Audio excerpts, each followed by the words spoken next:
Life. It's more full of surprises than anything you could make up. Scary stories, funny stories, sad stories, we've got them all, and they're all true. Everyone has at least one great story. What's yours? All right, who ordered takeaway? Got your true story coming right up. I'd like a funny story with a dash of bellyache, please. Could I get something with aliens, guns, and travel, please?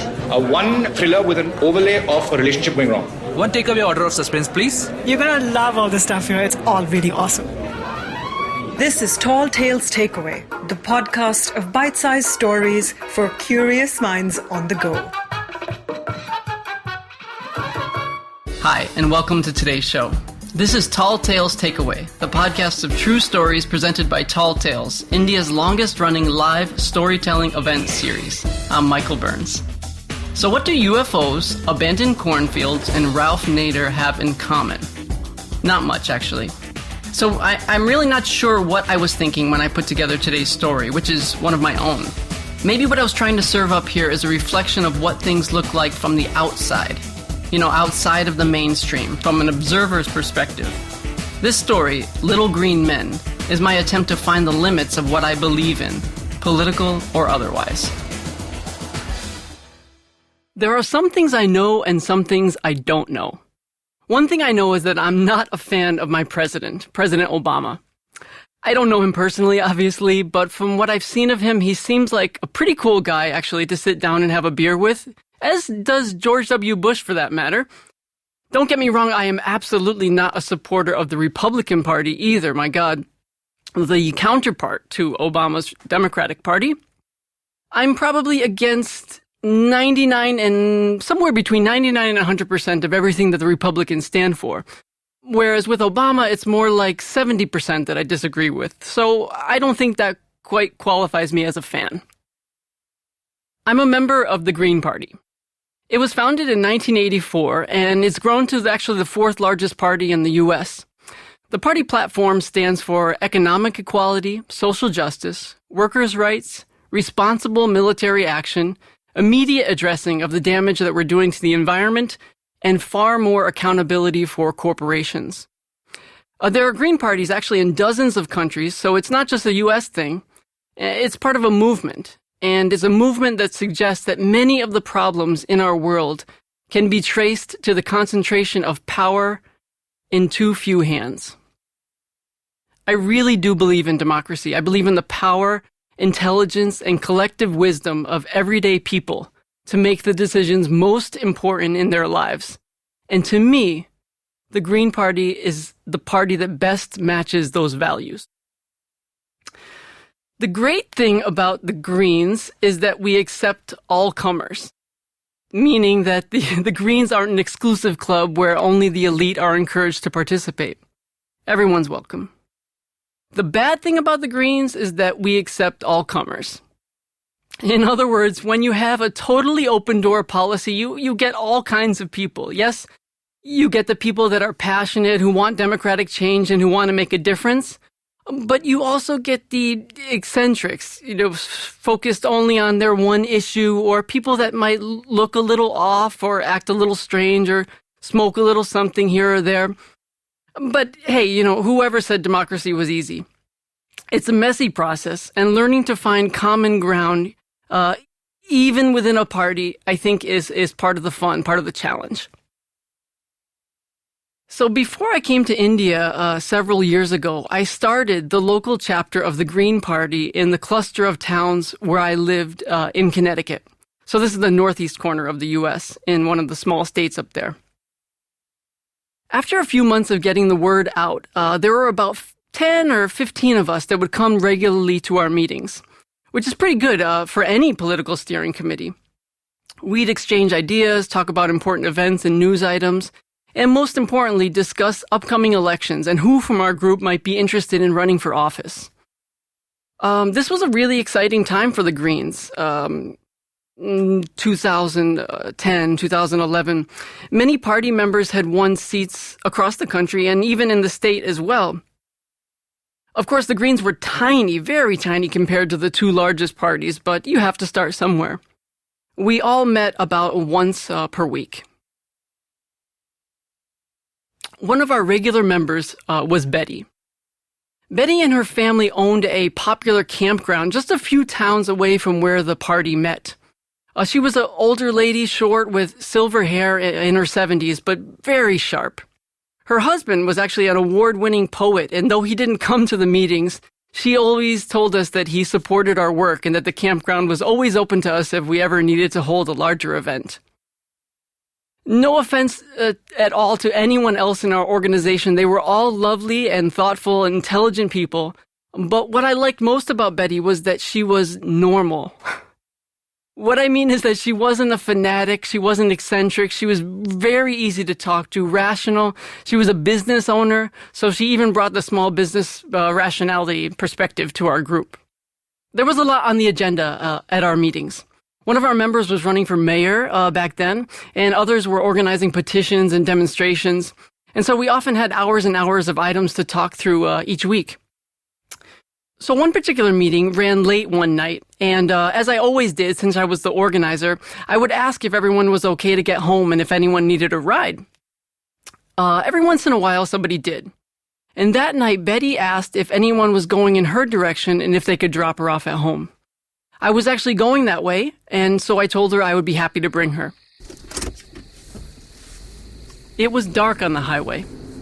The campground where she lived was secluded, and you got there by taking the highway for about 25 minutes or so and then exiting and taking the small back roads the rest of the way.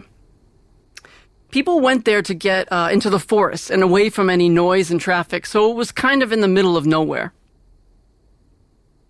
Although Betty had been coming to our meetings for the last year, this was our first real chance that she and I had to talk, so it was really nice to finally get to have a proper conversation. Maybe it's just my personality too, I don't know, but I get along especially well with older people.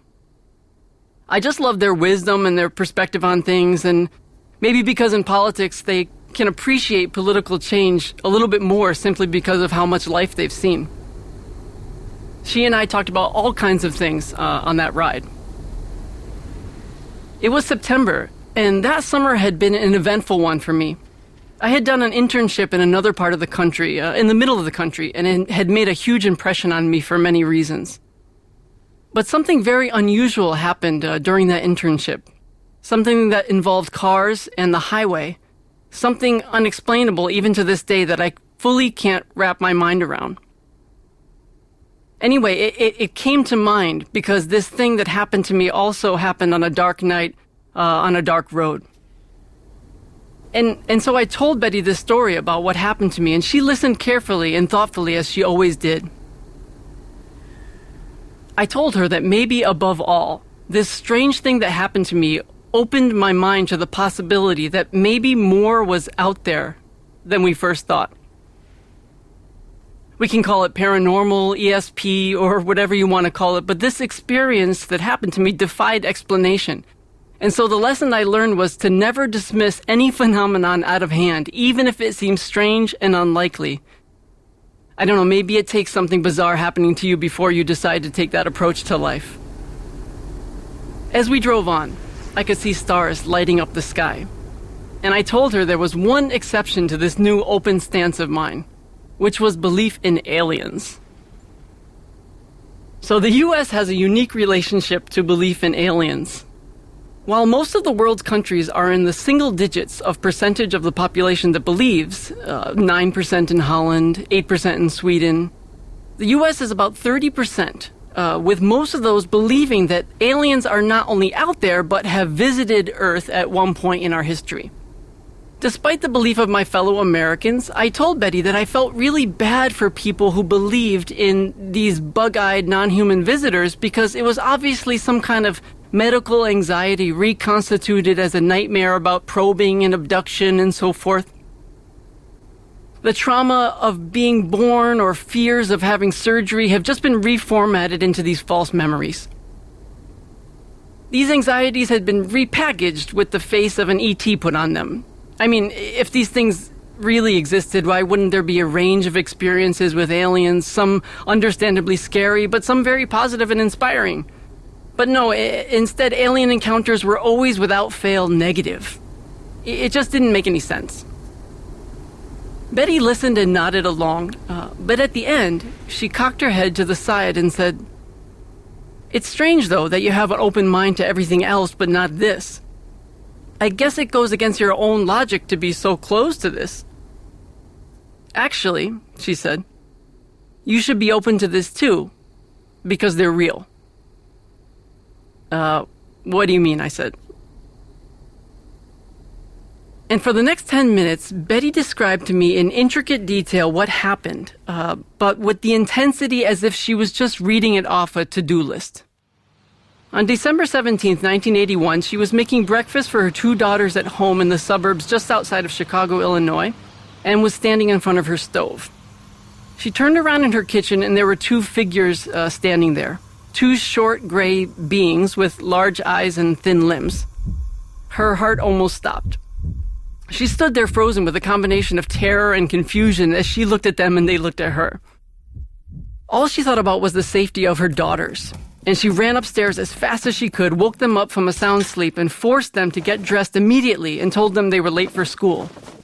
It was actually a Saturday, which is not a school day in the U.S., and the kids went outside in a panic and then kind of came back in completely confused after their mom had calmed down.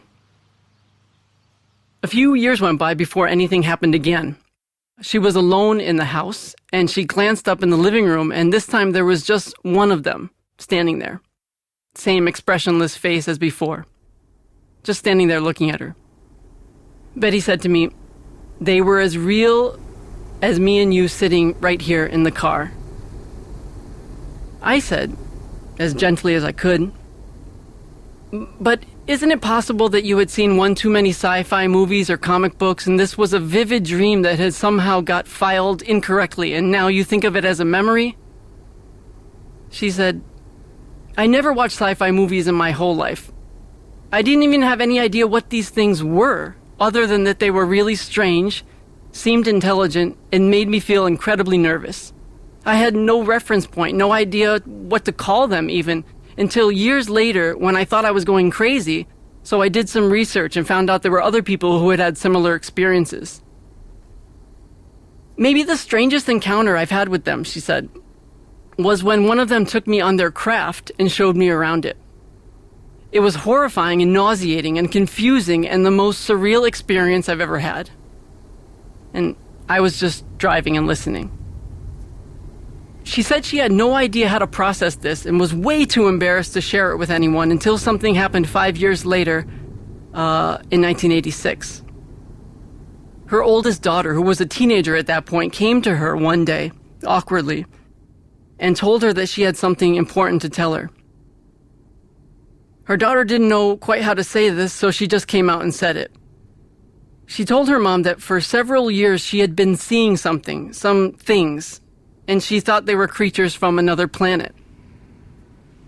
At this moment, Betty realized that she wasn't crazy, and the both of them told their secrets to the rest of their family. Nobody could believe it, of course, but over time, the family accepted it, and although they didn't talk about it very much, they all lived with this ever since. Back in the car, Betty looked out the passenger side window. She told me the whole story very matter-of-factly. It wasn't rehearsed, it was like no big deal. Like it was just a normal part of who she was. No drama, no special emphasis, no desperate tone to try to convince me. Just dry and plain. I kept driving and we rode in silence for a little while as I exited the highway and found the road towards the campground. I said, "But if aliens are around, how come not everyone can see them? There should be photos and video and all kinds of evidence, right?" "I don't know," she said. "I have so many questions too, way more than you have probably. Maybe it's like a dog whistle or ultraviolet light. These things exist even though we can't hear them or see them. Maybe seeing them is like that for some reason. Maybe you have to be attuned to it or something." In the end, she had no idea why she could see and interact with them and most people couldn't. All of what she said was processing over and over in my mind as I pretended that I didn't care much. One thing was completely true. She believed this with absolute certainty. This woman was not making this up as far as her own personal perspective. She told it all to me as if she didn't care. She wasn't trying to convince me. She was just telling me what she had experienced. Either she was the world's greatest actor running a campground for some reason, or she was telling me what she saw as the truth. Now, that leaves two possibilities, neither of which are very pleasant. One is that my friend is crazy. She seems normal, but can't tell the difference between hallucinations and reality. And also somehow her daughter shares these exact same delusions. Or the other possibility, which I'm not comfortable thinking about. The paved road turned to dirt, and we had a short, bumpy ride to the entrance of the campground. I pulled up to the house, and she gave me a big smile and one of those awkward half-car hugs that you do, and thanked me for the ride. I told her that I'd see her next week for the next meeting and made a U-turn to head home.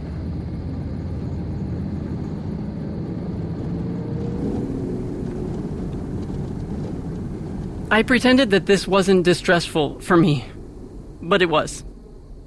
My heart was racing and the tension was building in my body. What she said and how she said it was making me nervous. What was this all about? Why did she tell me this? What am I supposed to think?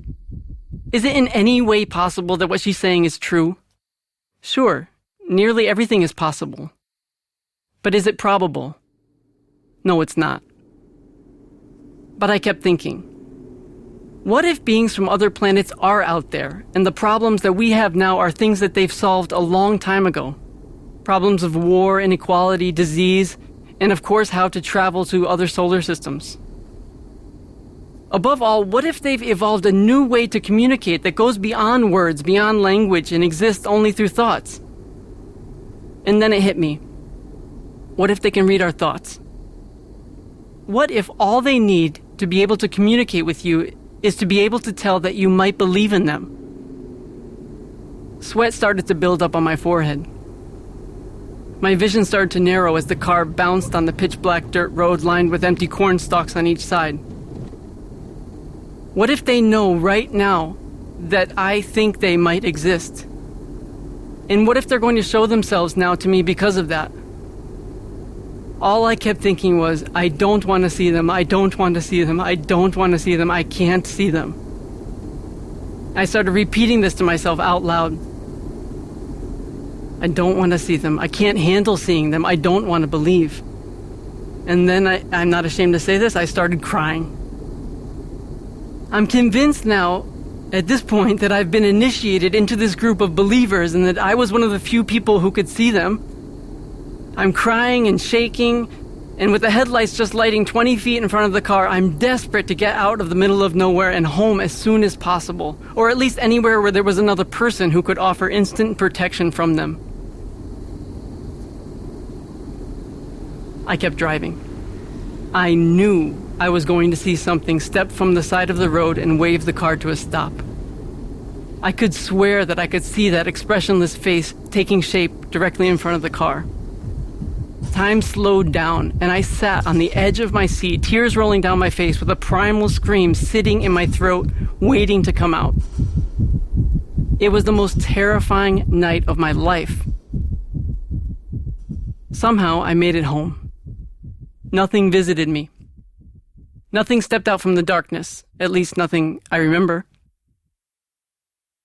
I tried to forget about that night, actually. And I've done a pretty good job of putting it into a part of my mind where it doesn't get stirred up very often. It was only in preparing this story, actually, that I went back for the first time and thought about exactly what happened. So all these years later, the obvious question is, do I believe or not? Do I believe in flying saucers and little green men? To be completely honest, I don't know what I believe.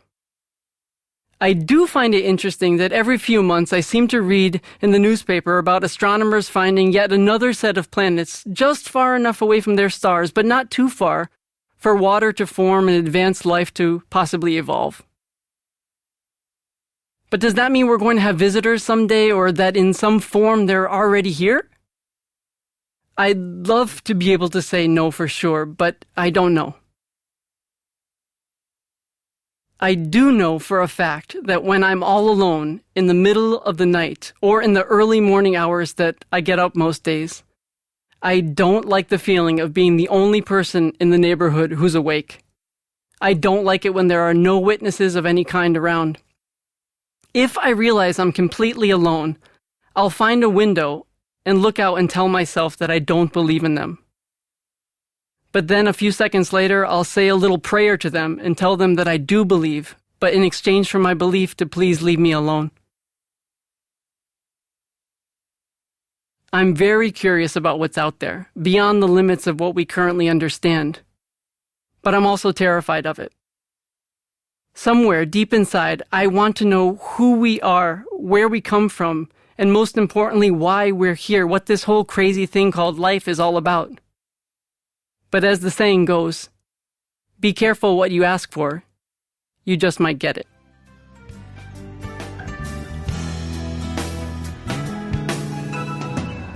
Stick around after the story for a Q&A with me and Matt Daniels. We hope you like Tall Tales Takeaway, India's first storytelling podcast. Chances are you'll want to check out the LSD Cast, India's first podcast about love, sex, and dating. We think you'll like it. It's a very candid chat show hosted by Prem and Rogue. Look for Love, Sex, Dating Cast on your favorite podcast app.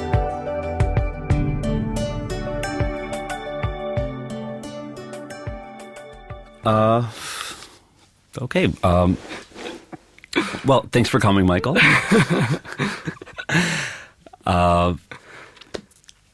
We've just commenced political season. It's here Campaign again. Season has just begun. Are you excited? Well, in the week that we are recording this, Hillary Clinton just announced her candidacy, along with a whole slew of right-wing opponents. And so I'm sure you can't wait to get to decide between them. McDonald's and Burger King? Exactly. Well, I'm not the most eager around election season.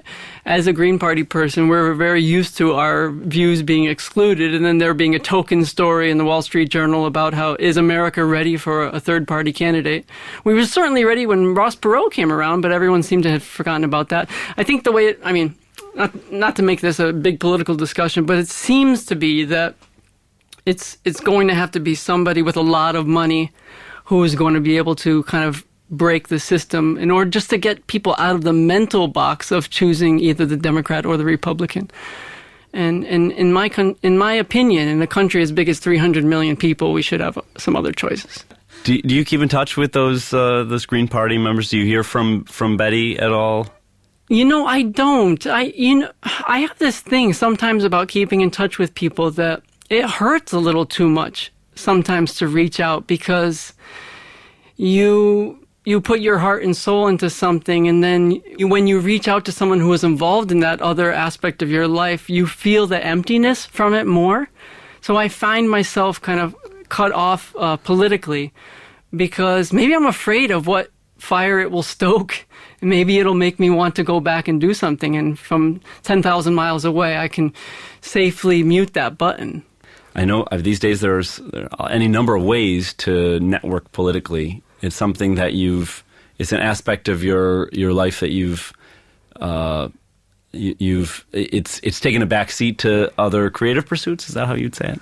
Well, sometimes, I did my first I've directed 5 documentary films. My first one was on all of the, not all, but, maybe the 7 or 8 major political parties besides the Democrats and the Republicans. So every once in a while, somebody will dig up the movie and ask me to write a little piece or do a little interview. So that keeps it going. And my most recent film was about post-traumatic stress disorder, which seemed like a medical issue, but it has serious political ramifications, because if presidents are sending soldiers off to fight in dubious wars, they're going to be coming back with ailments. So this issue, as medical as it may seem, it's highly politicized. So I think there's still some of that going around in my blood that maybe expresses itself more in the film realm.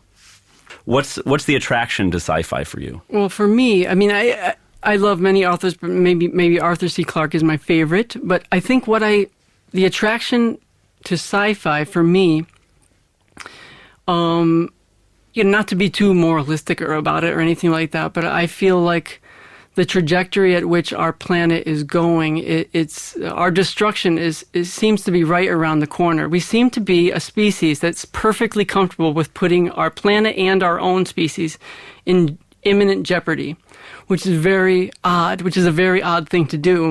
We might be the only creature on Earth that could even conceive of such an idea, but in my opinion, we're on that trajectory. We need incredibly creative ideas about who we are, our purpose,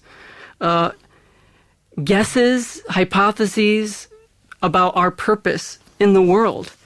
And what I love about sci-fi is it's willing to ask any question.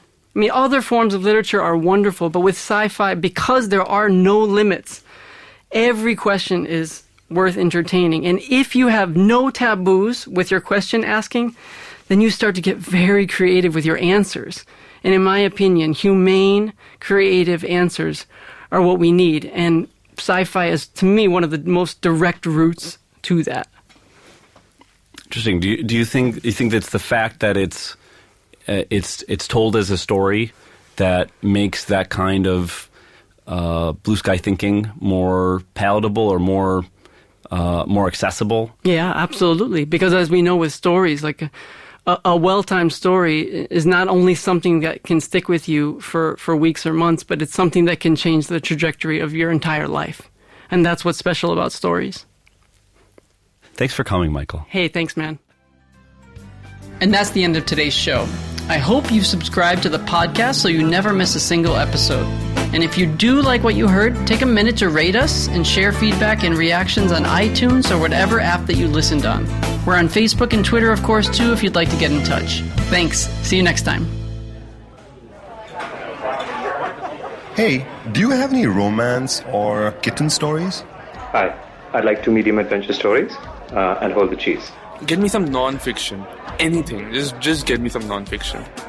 Wow, that tall tale looks so funny. I want 2, please. I'll take comedy. Yeah, something funny. Romance for Prem, fame and fortune for Kirti, and a coming of age for Sunanda. Your takeaway orders are ready at counter number 2.